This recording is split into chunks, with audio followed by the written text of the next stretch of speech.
Assalamualaikum dan salam sejahtera. Nama saya Nura Ashikin binti Zaimi.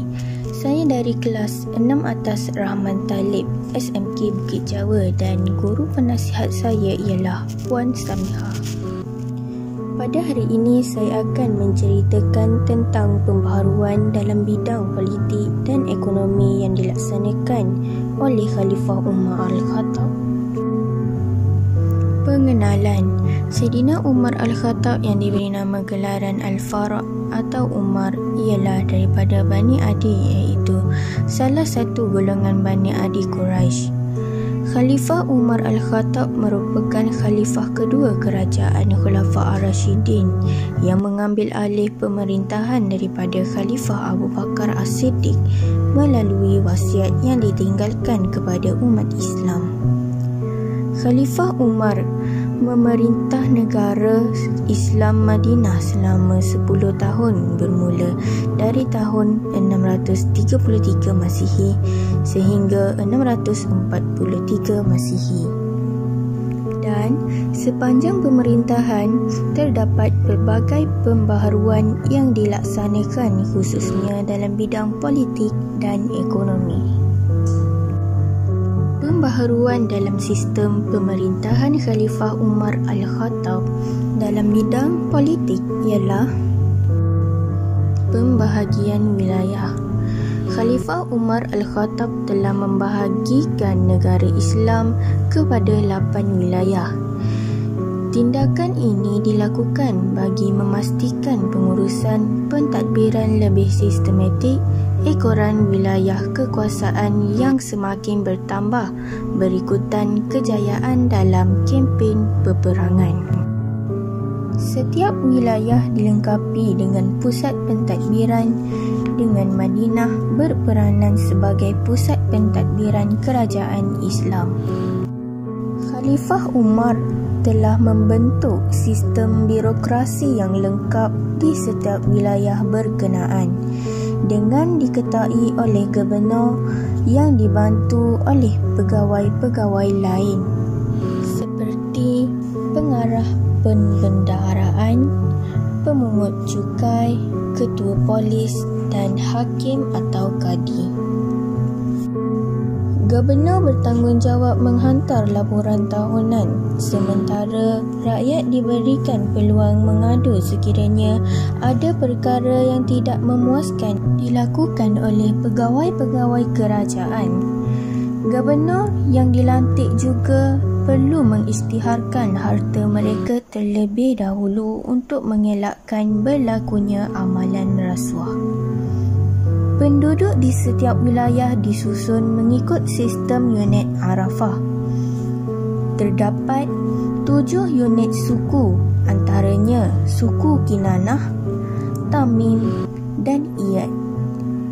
Setiap unit sosial ini mempunyai perkampungan dan ketua kampung masing-masing. Seterusnya adalah penubuhan Majlis Syura.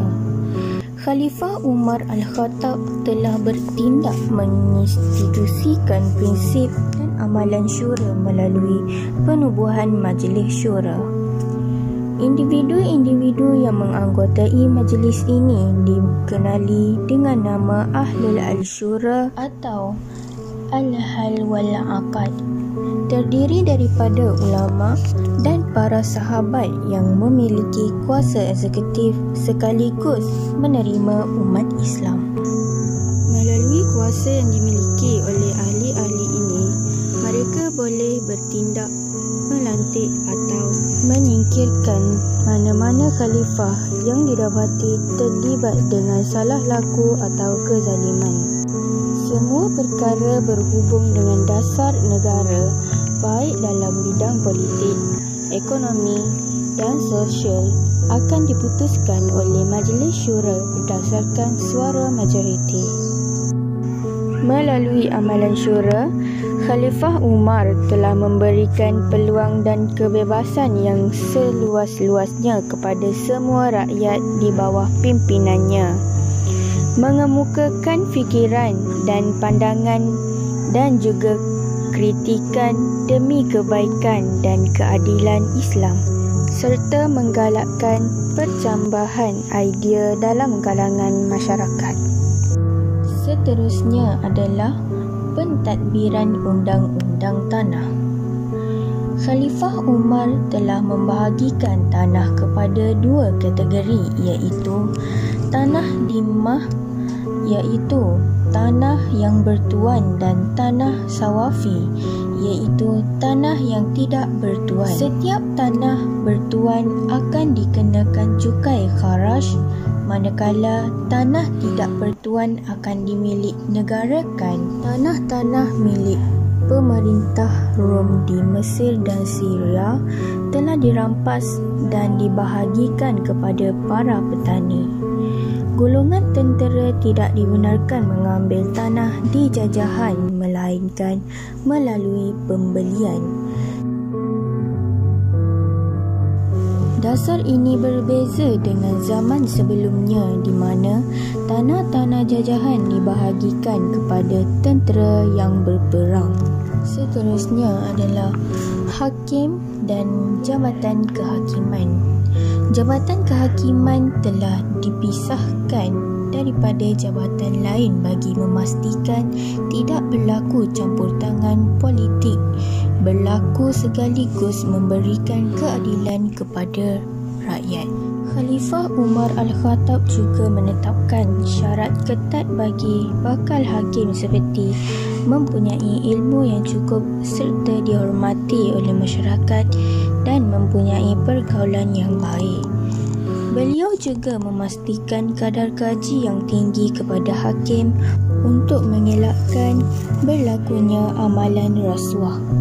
Seterusnya adalah pembaharuan dalam sistem pemerintahan Khalifah Umar Al-Khattab dalam bidang ekonomi. Memajukan sistem pertanian. Khalifah Umar Al-Khattab telah mewujudkan terusan bagi mewujudkan sistem pertanian yang mana terusan tersebut seperti terusan Amirul Mukminin yang menghubungkan Sungai Nil dengan Laut Merah sepanjang 69 batu dari Bandar Fustat. Di Iraq pula, beliau telah membina empangan Abu Musa yang menyambungkan Sungai Dulhal dengan Bandar Basrah. Tanah juga dikaji selidik bagi mendapatkan tanaman-tanaman yang bermutu. Rakyat juga digalakkan untuk membuka tanah-tanah baru bagi memperbanyakkan hasil pertanian. Tanah yang tidak dikerjakan akan ditarik balik sekiranya tidak terdapat hasil pertanian di dalamnya. Kesimpulannya, pembaharuan yang dilaksanakan oleh Khalifah Umar Al-Khattab dalam bidang politik dan ekonomi menunjukkan bahawa tokoh ini amat bijak dalam menguruskan pentadbiran negara. Di samping sikap dan bakat kepimpinan semula jadi yang membolehkan kerajaan Islam mencapai kegemilangan, kejayaan mewujudkan iklim politik yang stabil telah membolehkan Khalifah Umar memberikan tumpuan kepada pembaharuan dalam bidang sosio-ekonomi. Sekian, terima kasih.